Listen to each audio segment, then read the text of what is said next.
So now I will show you how to do a factory network unlock. In my opinion, this is the most valuable way to unlock your phone, and once you have an unlocked phone, you will be able to resell it at a higher price, and your phone will be compatible worldwide with all carriers. The first thing we have to do is to disable Find My iPhone, so simply go to Settings, scroll down where it says iCloud, and scroll all the way down where it says Find My iPhone. Make sure it is completely off, so you can turn it back on once your iPhone has been unlocked successfully.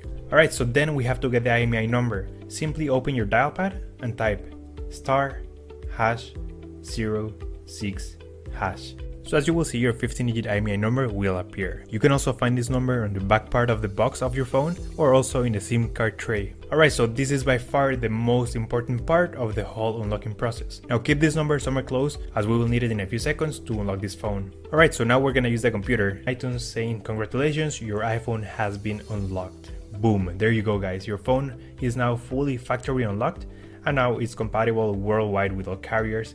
You should get a full signal on your new carrier. And that's it guys, that's how we unlock an iPhone 7. That's all for today guys. If you have any questions, just leave me a comment and I'll try to help you as soon as I can. By the way guys, we're also giving away a free iPhone 7, completely sealed, brand new phone. You can find the instructions on how to enter the giveaway in the next video. Thanks for watching guys, take care.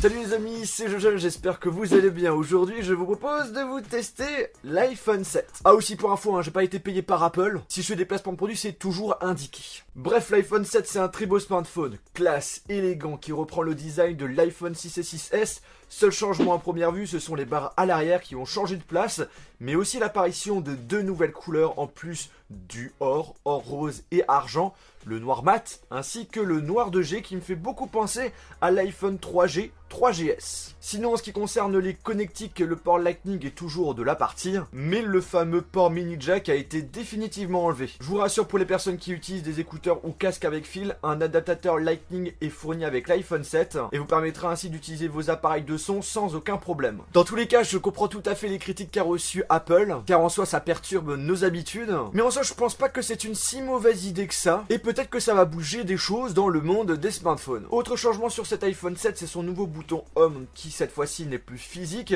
mais qui fait plutôt penser à une sorte de trackpad. Il garde bien entendu toutes les mêmes fonctionnalités qu'avant. On peut quitter une application en appuyant dessus, afficher le multitâche en double tapant, en laissant appuyer on active Siri.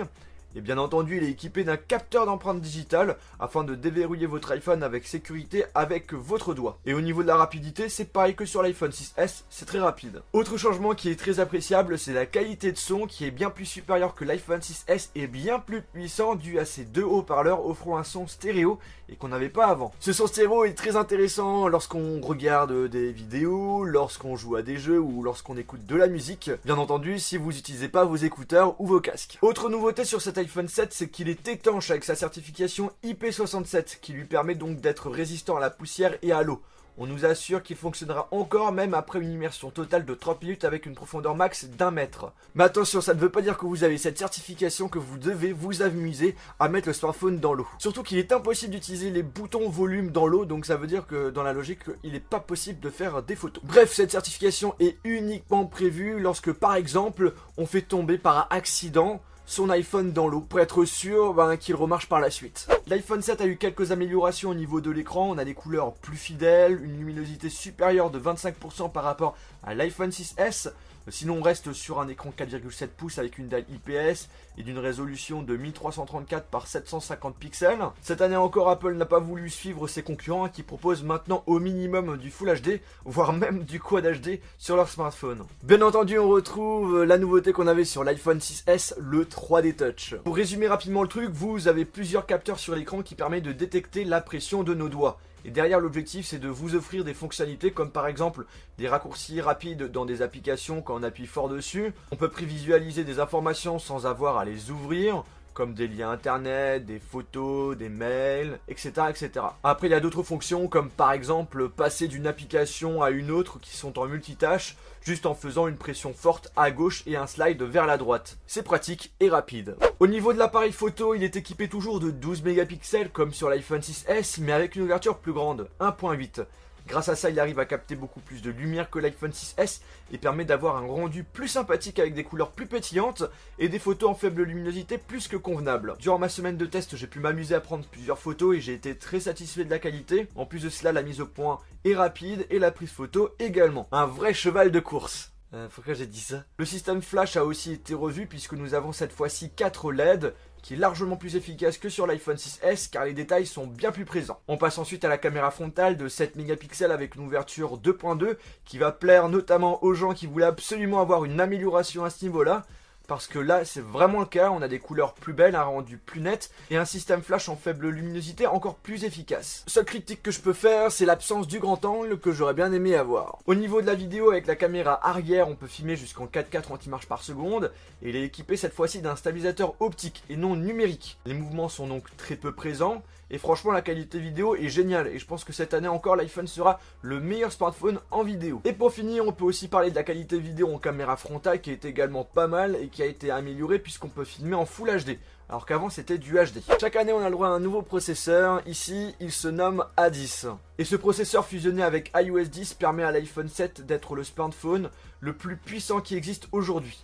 D'après bien entendu les logiciels de benchmark qui le met en haut de la liste. Après je sais que c'est des chiffres, ça ne veut rien dire. Mais je sais que certains d'entre vous portent beaucoup d'importance à ces chiffres. En tout cas je peux vous le confirmer, cet iPhone est rapide, fluide, j'ai rencontré vraiment aucun lag même dans les gros jeux. Mais je tiens à préciser tout de même que malgré des scores assez imposants, il reste tout de même assez difficile de voir des grosses différences avec l'iPhone 6S qui lui aussi se débrouille très bien. Encore cette année il ne sera pas possible de rajouter de la mémoire via une carte micro SD. Par contre le point positif c'est qu'Apple cette année a doublé la capacité de mémoire sans avoir trop augmenté son prix. Donc ça c'est une bonne nouvelle. On a au choix 32 Go, 128 Go et 256 Go. Au niveau de la batterie, qu'est-ce que ça donne? Eh bien écoutez, ce n'est pas exceptionnel, l'autonomie est moyenne. Déjà ce qu'il faut savoir c'est qu'il y a vraiment à première vue, pas de réelle différence entre l'autonomie de l'iPhone 6S et de l'iPhone 7. C'est le ressenti que j'ai, mais c'est également le cas pour d'autres amis à moi qui ont aussi l'iPhone 7 et l'iPhone 6S et qui ont pu faire un peu la comparaison. Bref, on est sur l'autonomie moyenne. Ça veut dire qu'au final, vous pouvez quand même tenir une journée en utilisation normale, c'est-à-dire aller sur les réseaux sociaux quelquefois, naviguer sur Internet, pourquoi pas regarder quelques petites vidéos, utiliser un petit peu le GPS, et puis c'est tout. Pour une utilisation intensive, vous allez vraiment galérer à finir la journée. Pour ceux qui veulent vraiment avoir des chiffres, je vais vous en donner. Par exemple, pour l'application Google Maps, je l'ai utilisé pendant 2 heures, j'ai perdu 30% de batterie. Autre exemple avec l'application Epic Citadel, où j'ai mis la luminosité à fond, j'ai perdu 19% pour 40 minutes d'utilisation. On passe maintenant à la partie système. Cet iPhone 7 est sous le dernier OS d'Apple, l'iOS 10.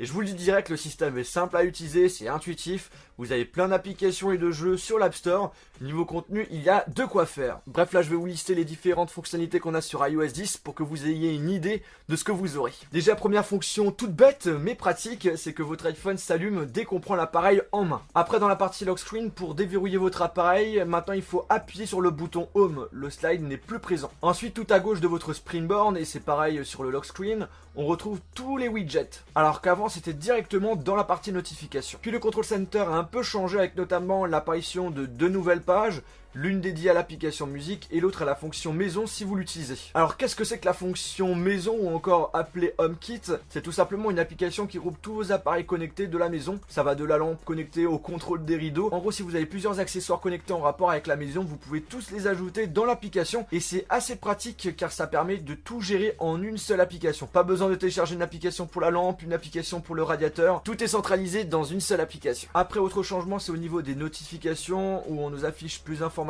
On peut plus facilement interagir avec et on peut supprimer toutes les notifications rapidement en laissant appuyer à droite sur la croix de la première notification. Sinon, on a une meilleure organisation des photos, pas mal de changements dans l'application message où on peut envoyer des messages écrits, des dessins, des émoticônes animés, mais une grande partie des fonctionnalités marche si votre destinataire a un appareil sous iOS 10. Puis vous avez le correcteur qui est devenu plus intelligent. Lorsque vous écrivez en plusieurs langues, il ne va plus essayer de corriger votre mot en anglais avec un mot en français. Et aussi, ça c'est très cool, on peut cacher les applications de base d'Apple qui nous embêtaient à chaque fois. Pour en enlever une, c'est la même méthode pour supprimer des applications. Et pour la remettre, il suffit d'aller la chercher sur l'App Store. En ce qui concerne le prix, bien entendu, ce n'est pas une surprise, ça reste très cher. Comptez 769 € pour la version 32 Go, 879 € pour la version 128 Go Go et 989 € pour la version 256 Go. En effet, ça fait mal au derrière. Bref, cet iPhone 7 est un très bon smartphone qui a beaucoup de qualité, mais je trouve qu'il manque le petit truc qui fait qu'on doit l'acheter. Donc l'iPhone 7, personnellement, je trouve que ce n'est pas l'iPhone à acheter si vous avez un iPhone 6S par exemple. En effet, par rapport à l'iPhone 6S, il n'y a pas vraiment de gros changements. Par contre, si vous avez un ancien iPhone, là vous pouvez foncer, le changement se comprend. En tout cas les amis, j'espère vraiment que cette vidéo vous a plu. Si c'est le cas, n'oubliez pas de mettre un pouce bleu. Pour ceux qui sont intéressés par l'iPhone 7 Plus, ne vous inquiétez pas, il y aura une vidéo de test de ce smartphone. J'ai décidé de ne pas en parler dans cette vidéo tout simplement parce qu'il y a quand même pas mal de différences, notamment avec l'appareil photo. Donc si vous voulez ne pas rater cette vidéo et mes autres futures vidéos, n'oubliez pas de vous abonner ou encore de me suivre sur les réseaux sociaux. Ah aussi, si vous voulez voir d'autres vidéos sur l'iPhone 7, je vous invite à aller dans la description. Et sur ce, on se retrouve dans une prochaine vidéo. Salut!